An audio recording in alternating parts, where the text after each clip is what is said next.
Welcome to the Heart-Centered Entrepreneur Podcast. I want you to be rich. Yes, I want abundant financial success for your business. But I don't just care about your business making money. I care about you too. I want you to be rich in happiness, in the impact you make, in your relationships, and in how you give back. I'm Anna. I built my six-figure business as a side hustle while I was pregnant with my daughter in 2016. Now I've helped dozens of women do the same. I'm here to help you build a profitable, heart-centered, fully booked business with the latest tips on sales and visibility, with proven mindset hacks, and sneak peeks behind the scenes with what's working right now in the online space and in my business. Ready to make more money with heart? Let's go. Oh my goodness, the sun coming through today, through my windows, has just been a dream, a drug, the biggest blessing. I've been using my laptop and sitting by my front door and on my front porch this week just because the sun has felt so healing, so restful. There's nothing that a good night's sleep and sunshine cannot heal. So sending you so much love. I'm recording this at the start of February. I know you're not going to get it till a little bit later, but I really feel like January is such a month where it just takes time to get settled into the year. And so giving you permission to make any time your fresh start. I think also we had so many, with Trump's horrible choices and ICE, we had just a lot of terror in the United States in January. And so of course that takes a toll. In addition, I've been hearing a lot of my clients having a lot of internal challenges, things with their kids, things with health conditions. So just sending you a big hug for whatever you're facing, whatever you're going through. Heart-centered entrepreneurs are amazing, right? We're facing challenges in business while we're handling things in life, and that's not always easy. Okay, today's podcast I'm super excited about because it's like 6 messaging blocks or marketing fallacies that I really believed at some point in my business that irritate me now. The fact that I believed them is irritating. Like if I was my own client, I'd be like, come on, Anna, come on. And yet because we have such big hearts, it makes a lot of sense why we have a little bit of I don't want to call it distorted thinking, but I really think some of these beliefs, shifting these makes things strategically easier. So I just wanted to walk through them, see if you resonate with any of them, because I've been talking a lot lately again about brand keywords, right? Really releasing the need for fancy elevator pitches or one-liners, and instead of having 3 tiers of powerful keywords based on what not what you want, not what your current clients want, but what your potential clients are wanting, the feelings, the identity, really spending time getting clear on your messaging and your marketing. And I really feel like every year we need to redo this. If you haven't already heard, I'm doing a masterclass called Brand Keyword Masterclass, where I really share about how my coaching demand doubled when I started using my brand keywords on repeat. It really changed the game for me. So I'm so excited to lead this class. And leading up to it, I thought it would be fun just to talk about some of these fallacies that I at one point believed when it came to marketing and messaging. Okay, let's start.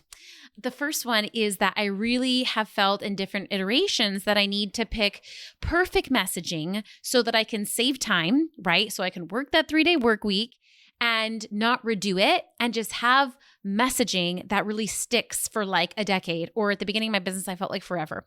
And just like I alluded to earlier, the truth is that every year we need to update our messaging, right? It doesn't mean we have to spend months on it.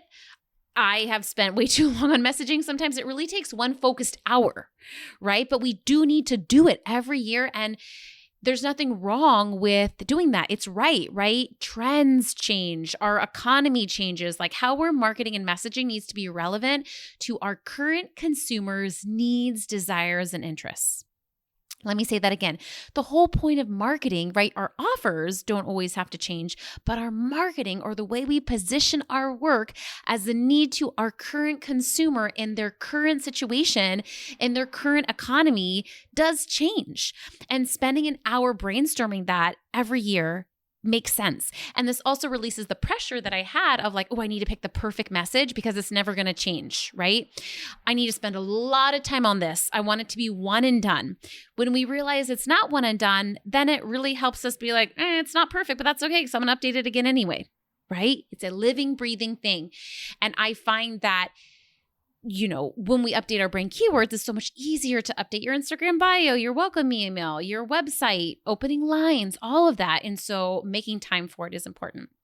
Okay, next thing I believed was that I had to pick the perfect message before I shared it with my audience so that I didn't waste time. I'm a big fan of like efficiency, working the 3-day work week.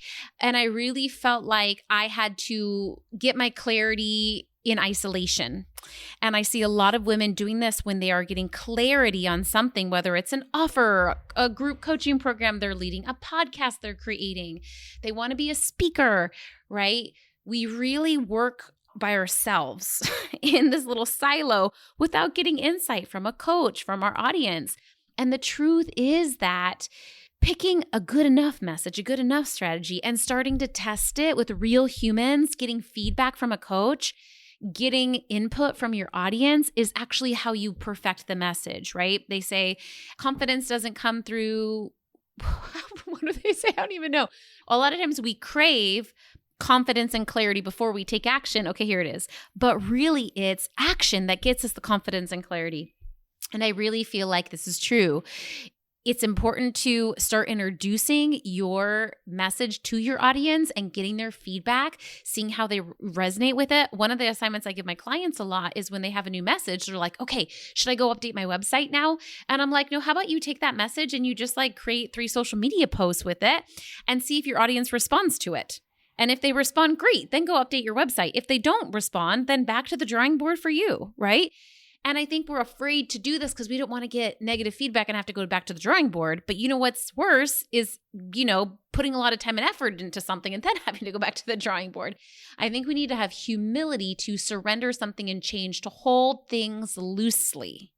In the writing world, it's called killing your darlings, right? Not being so attached to our marketing, surrendering that our marketing is this co-creation between us and our ideal clients.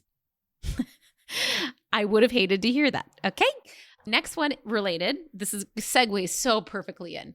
The next fallacy I believed is that my messaging needed to make me feel existentially fulfilled and represent all of me and all of my life's purpose. Now, I wouldn't have said this directly, but my vibe was saying that.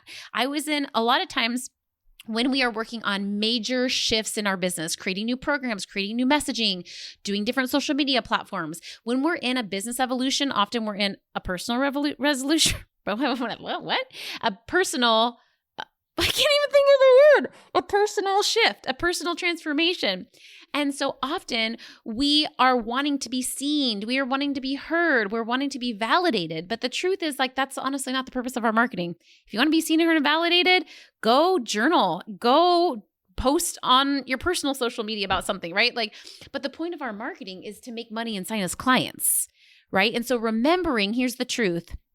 Who you are, number one, can never be stuffed into one sentence.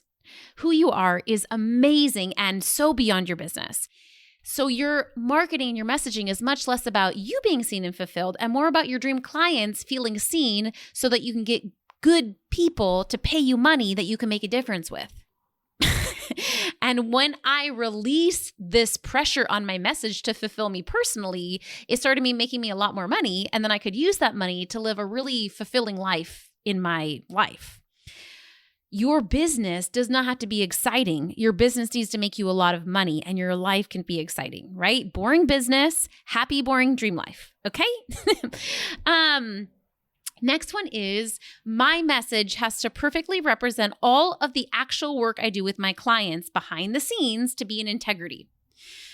So often I will have this thing where my clients will come to me and they'll be like, let's say they're a done-for-you service provider. And they're like, Anna, I know my niche is Facebook ads, but behind the scenes, I also, help my clients design their opt-in PDFs. Should I change my marketing to include that? Another example, right? Anna, I'm a health coach, but once my health coaching clients start working with me, we end up also talking about, some of the hard things that have happened to them as a little girl when it surrounds food issues and body image.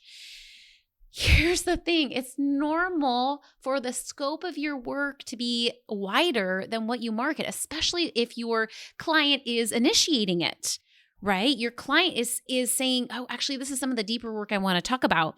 That doesn't mean you have to change the entry point to working with you. Here's the truth. You will always do a wider scope of work with your clients than your marketing shows. It makes a lot of sense to focus your marketing On the entry of your work together, when someone is a paying client, serve them to the best of your ability with whatever you're qualified for. Your work does not have to be narrow, but your marketing should be, so that you can make the most money with the least amount of time and effort. I feel like you need to rewind and listen to that one again. I know I did, right? And just reminding yourself that it's safe for your marketing to be just a little sliver of the actual work you do. I think sometimes women are so obsessed with getting really fulfilled by their marketing that they forget that the whole point is to do fulfilling client work. Ideally, your client work should be about 80% of the time you're spending, and about 20% of the time is your marketing, right? And all the other business stuff. Obviously, this is going to differ depending on the business model you have, right? For me, I like to coach. So I will always have a business model that is smaller on the marketing and bigger on the client delivery and the client support. This might be different if you have like a passive income course, right? Then you are doing almost all marketing and maybe a lot less delivery. But either way, I think it's so important to remember that it's okay to have, obviously you don't want to be miserable, but to always be more fulfilled by your client work than your marketing. I think that's a good thing. Okay, next one is I shy away from compelling language because I don't want to overpromise. I want to be heart-centered.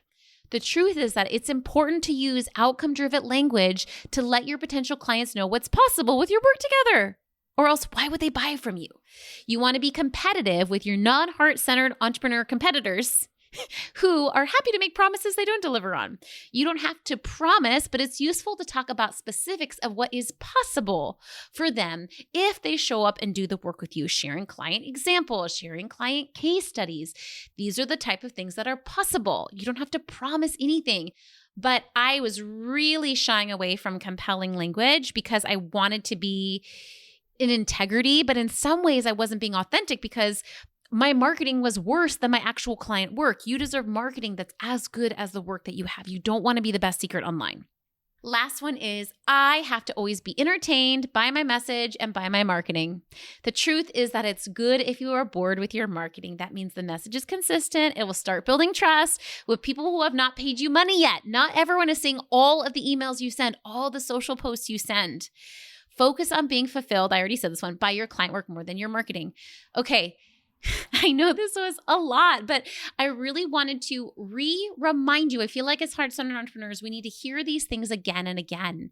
I would love to hear from you what your biggest takeaway was. If there was a part that you feel like was useful to you as you go forward in market and have really effective money-making strategy when it comes to your marketing and messaging. Okay, again, I hope that you join me for the Brand Keyword Masterclass that's coming up soon. I'm super excited. It's going to be live. I'm going to be teaching and guiding you through 3 tiers of keywords, key phrases that once you have those at the end of the hour, then you can move forward and market for the next 90 days to a year in your business and sign clients with it being more effective, efficient, consistent, profitable. I cannot wait to share more of my story about how I'm using these in my business. And really, this is a method that you can rinse and repeat every year as you are making your marketing, your messaging more effective, but not limiting. I really feel like in some ways, a one-liner is so limiting. A one-liner is like 10 words. Your brand keywords, you could have like 20 words in there, 20 or more. And I really think it gives you a little buffet. But I actually thinking having more words keeps you more consistent because I think we make a one-liner and then we don't use it because we feel like it limits us. Brand keywords, we have more of them, but we were so mindful with how we chose them. I feel like we rotate them through and we use them more often. And because we're not harping on the same one-liner message, we're actually excited to use them. I love a buffet, right? I'm an ENFP, Enneagram 7. I love having options. I love having variety. So I think what this does is as entrepreneurs, like we got into entrepreneurship because we wanted freedom, not because we wanted rules and restrictions. And so I think what it does is it just gives you a little bit more freedom, a little bit less restriction, but it still keeps you consistent, right? It still keeps your audience understanding what it is that you do, how you can support them. And I'm just so excited to share this with you. Okay, hope you have a beautiful rest of your day. And as always, just thank you so much for tuning in. Thanks for hanging out today. Please hit that subscribe button so you can make sure to stay updated anytime a new episode drops. And I would love for you to join me in my free Facebook community. It's called The Heart-Centered Entrepreneur. We discuss the podcast episodes. I regularly go live and do free trainings. And you may even meet your newest biz bestie. So you can join at heartcenteredcommunity.com. It's absolutely free, and I cannot wait to see you in there.